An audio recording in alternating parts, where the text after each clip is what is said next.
So do you get a uniform with your job? Well... Don't you get a wig and all that kind of carry-on? Can't imagine me wanting to wear a wig. So this is the Speaker's chair? Yes. Very flash. Can I have a little seat? Can I Yeah. go? Not breaking any protocol here, not going to get tossed out. I think you need the Speaker's permission. Oh, okay, I'm sorted. Well, the current Speaker, he didn't think I'll send out Adrian to do a karakia and play a hymn during those protests. If I was going to broadcast anything, it would actually start off with Whakamoemati first and perhaps a different playlist. Can you mute anyone? I can mute the whole chamber. Can you? Done it before? Really? Yeah.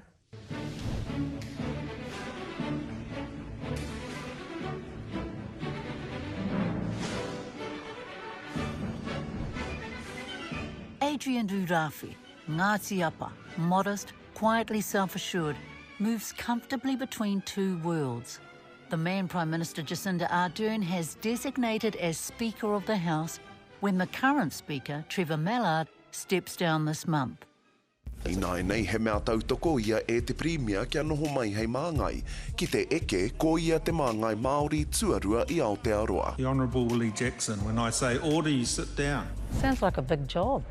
I must say it's a daunting position, one that I go into with my eyes wide open. So do you get lost going around here, Adrian? Not for a long time. When I first came to Parliament, got lost a few times. He served his apprenticeship as deputy while also holding the seat of Te Tai Haua-uru, which he won for Labour in 2014. So navigating the corridors of power is nothing new. Who are you accountable to at the end of the day? In taking on the role of Speaker, I've already formally left the Labour Party caucus. It's inappropriate for the Speaker to attend caucus. The role of Speaker is completely unbiased. It's really important that the Speaker allows opposition parties to hold the government to account and also for the government to be accountable. You might have to sit the Prime Minister down. It would not be the first time that that's happened. Who have you tossed out of here the most? The naughtiest people. Come on. You've got a big rule book, haven't you? There are a lot of rules. I haven't counted them all up, actually. It's over 400. Yeah. So those are the standing orders, but there are other rules as well that are not written in there. Plenty of rules, but knowing how to read the room is vital. What experience do you think you bring to this role?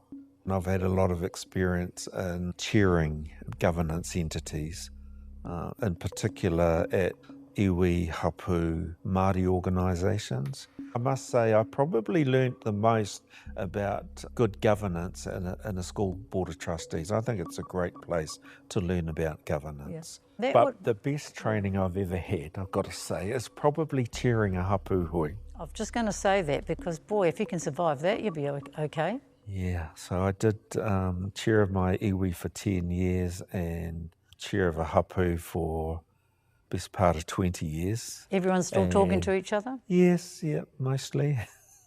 But it has its own sort of challenges. We don't have standing orders. Standing orders might be one of the aunties deciding it's time to sing a waiata, calm things down. Yeah. I'm sorry, but this is the time to stand up and be counted. Get some guts and join the right side. I can't win the joke stakes. I'm looking at one. This is where the cut and thrust of Parliament happens. The government justifying its decisions, the opposition holding it to account. And overseeing the scrum, making sure everyone plays by the rules, is the Speaker. Member Honourable Willie Jackson will stand, withdraw and apologise. Well, no, point of order, Mr Speaker. No, I'm not taking a point. You either do it or you'll be leaving the chamber. Oh, I won't be doing it then. Oh, well, you'll be leaving. You must leave the chamber.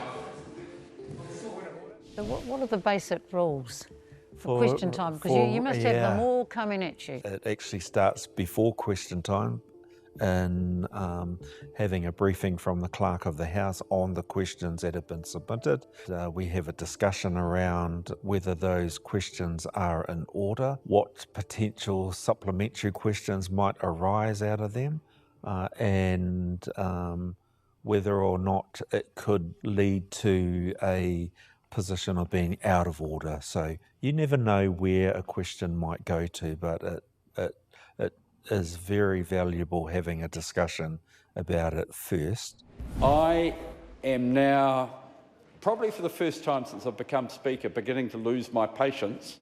Yeah, You're kind of like a little bit like a judge in a court, really, eh? Because you've got the different and sides. the level of concentration that you have to have is like you have to be on the whole time. A moment of distraction can mean that you miss something significant. The traditions of Parliament, the pomp and ceremony, seem a million miles away from Aotearoa 2022, especially for Maori. And can you just explain who's the oath to, or what is the oath? Oh, the oath is, both of them are to the sovereign, their heirs and successors, which is Coming difficult. out of the iwi's face, that's fascinating, isn't it? Yes, well, you know, I've kind of like two thoughts about it, because one is in upholding our tiriti or waitangi rights is a clear partnership between the Crown and Māori, hapu and iwi. When I've come in here is swearing allegiance to the Queen, is I'm going to be upholding my side of the treaty, and my expectation is that the Crown upholds it. So, but, you know, in all honesty, coming into this place, you know, we are the Sovereign's Parliament and opposition. So we all have a role in that. Wouldn't it be amazing if one day people stood up and they committed to te tiriti o waitangi? Yes, and I think my whanaunga, my auntie Tariana, was the first one that I know of that added in te tiriti o waitangi into her oath. In 1996, Tariana Turia swore allegiance to te tiriti in te reo when she entered Parliament as a Labour MP, the only person to ever get away with it. In 2011, Mana Party leader Hone Harawira was ejected for doing the same. It's not just Māori either who take issue with swearing allegiance to the Queen. I'll have to make sure that happens for any member that gets sworn in while I'm Speaker. So while you're Speaker, they could add that on. You're not going to kick them out. No, I wouldn't be allowed to let them. No. But they could do what I did. I had the Bible in one hand and I had a copy of the treaty in the other. Do you think you'll be able to make changes? Could you theoretically say, well, I'd like to see people, that there's an option to say te tiriti? I think that's definitely a discussion that the Parliament could have. The one thing that I'm absolutely certain of is that the Speaker cannot act alone. The Speaker is still a member of Parliament and has one vote. To change anything in this place, you need 61 votes. On constitutional matters, you need 75%. Impressive, isn't it? Yeah, now this is what you're going to live up to.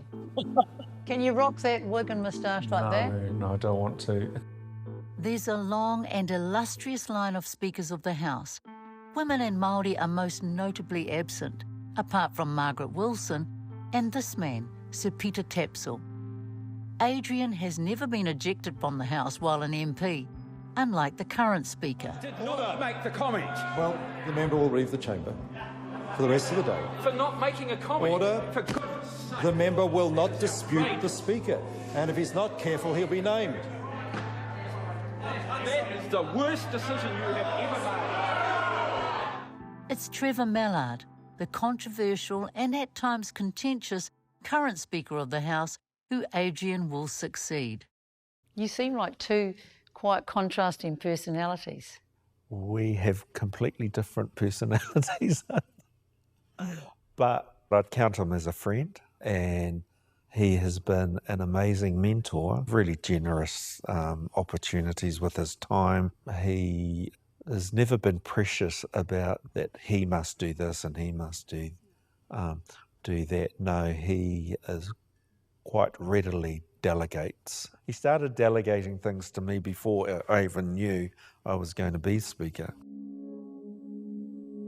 He didn't delegate this. The Speaker of the House is technically the landlord of Parliament. Trevor Mallard chose to meet the anti-vax, anti-government protesters camped outside Parliament this year head-on, with water sprinklers and Barry Manilow on full volume. I sense that you'd be quite diplomatic, though. I'd like to think that my experience with iwi hapu I have to bring that with me. I think kaupapa Māori is an absolutely valid way of interpreting things as much as legal precedents and legal theories like natural justice. They're of equal value in my view.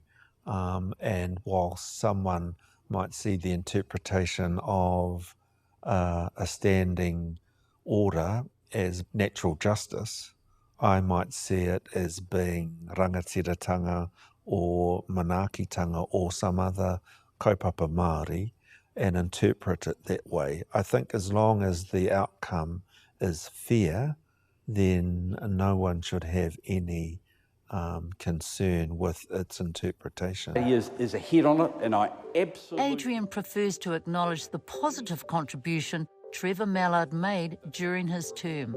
Today, Parliament is a lot more child and parent and family friendly than it was before 2017 when he became Speaker. He made rulings to allow pretty simple things. Why wouldn't a baby be allowed in the lobbies, you know, and even bringing the baby inside the chamber? So, you know, things like that. And also the changes in the rulings that he made around the committee stage of bills inside the House.